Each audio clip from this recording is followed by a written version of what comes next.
Hey, how we doing, folks? It's K Solo coming at you again with another episode, and you won't believe this, but I have caught a legend. I have caught an up-and-coming legend in this long-distance riding.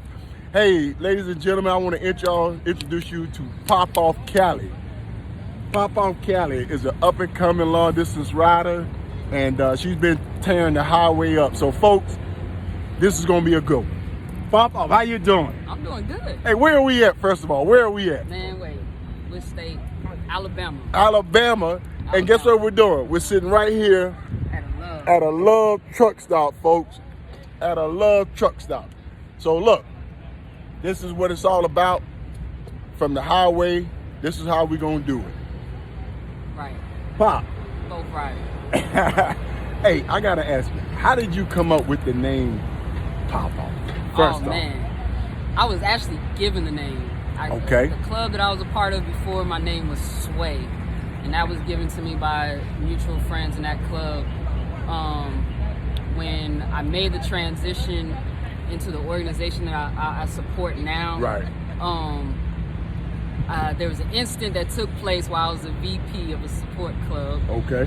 And somebody said something in the clubhouse, and I turned around, looked around the corner. I was like, "Does she belong to any of y'all?" And they all shook their heads. So automatic, it was just PopOff. It was PopOff. 0 to 100 real fast. 0 to 100. There it is, folks. So now we know who PopOff is.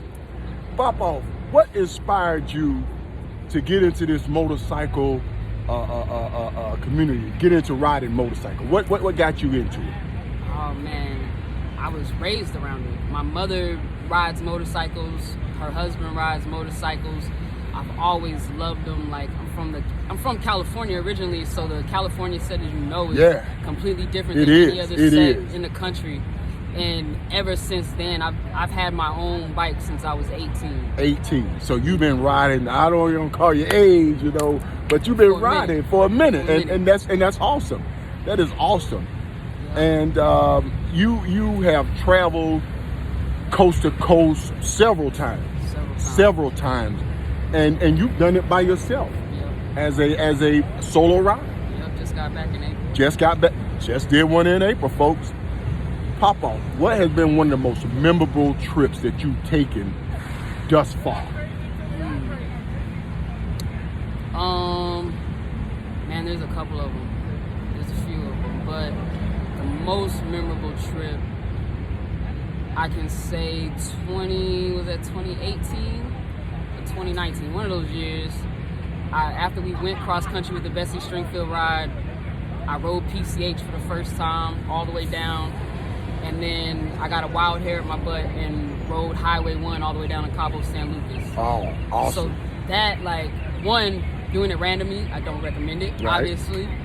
But doing it and seeing the experience, people have their opinion of what Mexico looks like or what it's supposed to look like, and is it scary to ride down there? And I did that by myself. And it wasn't scary in a sense of scary first getting through Tijuana a little bit. Right. But once you get out there and you actually see the coastline, you see the mountains. I've actually ridden that ride when we did Discover Moto Sarasota 1000, and it is a beautiful ride. You want to talk about some beautiful water? Right. As you're riding with the desert to your left or right side, it's beautiful, folks. The way it goes back and forth when it goes through the mountains and you come down and you're in the water, and it goes back through. I think that was my most memorable ride, because to be able to say I rode Mexico, Baja, California was like an accomplishment all in itself, despite that it was completely unplanned. Right. And so now you've picked up going to different sites and seeing different things. What has gotten you into that, and what are you looking for by participating in it and doing it? So my first cross country back in 2015, I randomly took off and diverted and went to the Grand Canyon. Okay. And I started doing stuff like that, hitting national parks, monuments, and stuff like that. So I've always loved doing it. Getting more into the history, one of the biggest things when I came back in the country last year, a couple of friends and I, Shiro and Journey, we wanted to go ride somewhere, and I Googled some stuff, and we ended up at Pocahontas Island in Virginia. Right. Not realizing how deep the history is there. Right. So I wanted to get more into the history of things that are lesser seen or lesser heard of. Right. So I continue to do it, and then getting a hold of y'all ride the heat map. Every time I'm somewhere, I'm looking at like, am I gonna go this way? Yes, let's go. You know, so it's different because some of those, like especially when I went up north, the Tri-State Monument. Yeah. I didn't even know that existed. And how many times have you passed some of the things that you've seen now that you're stopping a little bit more and taking the time to go and see them? You pass a lot of things that you be like, wow, right? Like, wow, I can't believe. And that's right what I keep telling people. People think flying across country or going to Four Corners, you missing everything in between. Everything in between. Yeah. I remember that's all you used to see. So like people be like, oh, I'm going cross country. You know where they started, and you see them when they got to California. Right. Yep. There'd be no pictures or no memories or nothing in between. And I always tell people, they'd be like, so what's the biggest thing about going cross country? Take your time, enjoy the ride, make stops. Like I detour. You know, if I see something that says, what was it that I came back through New Mexico and Arizona, crater, the meteor crater. Yeah, meteor crater, like, oh, let's see what that's all about. It's a big hole, but you know, it's something to look at. Good deal. Now, I hate saying this, but you a female rider. I just call you a rider. You know what I'm saying? I just call you a rider because that's how I look at it. What would you like to share with the viewers to inspire them, or the female or the male riders that's up and coming, that's trying to look at, you know, getting into doing long distance riding, or maybe getting out and doing what you're doing?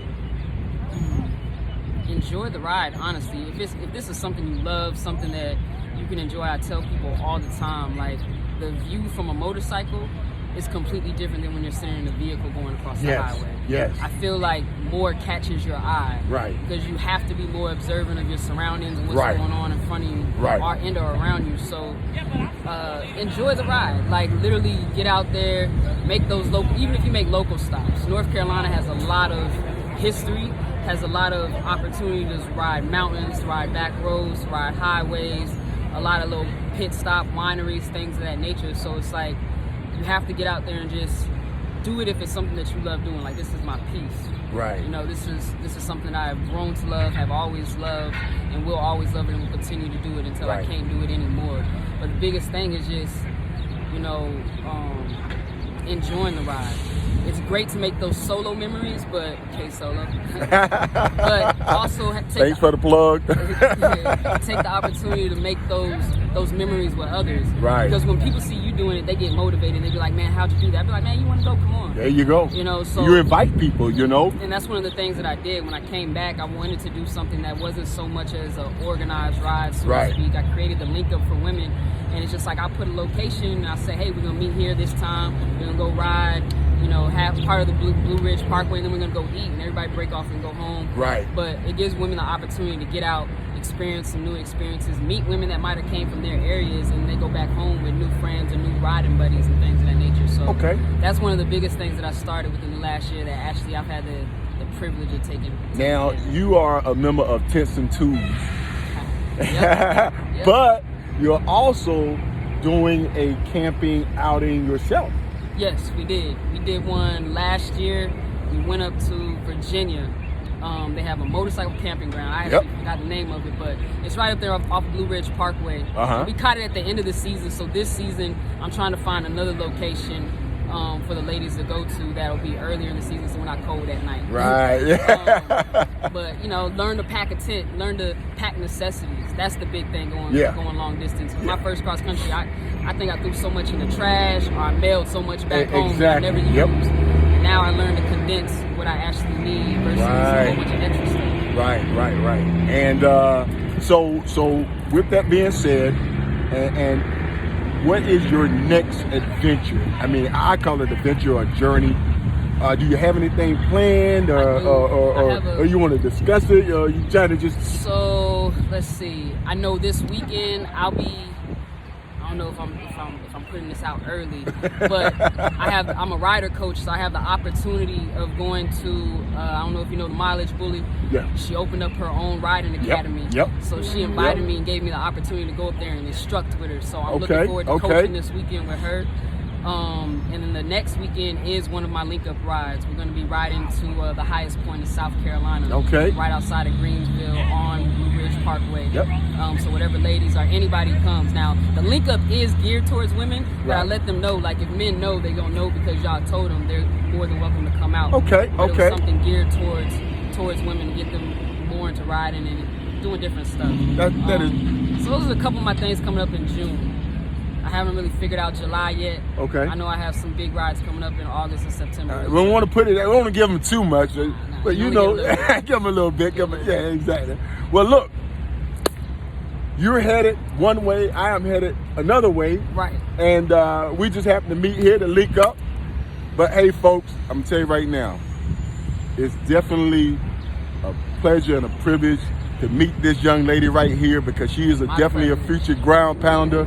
And I thank you for letting me get this interview with you, PopOff. And what do you want to close out and say to the people? I got one thing. So, you know, I was taught, I had one of my big bros, he gave me a patch. And he was just like, you know, sometimes you exchange certain things on a token. A token, right? There you go. So he gave me one of these dope patches. So I created my own patch.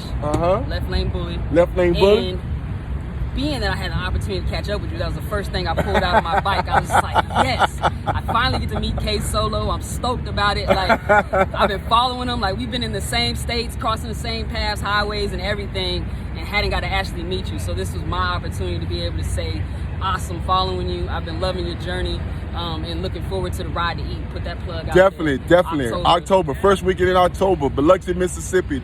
The Reef and K Solo Ride to Eat. Be there. Come hungry. Come hungry because we're eating. Yeah. And so, look. This is for K Solo. Hey, look, I've been taught the same thing. You always give a token. And here is a token, my patch. Be legendary. Aspire to inspire, which you definitely do. PopOff, I thank you and be safe on your journey. Man, you be safe too.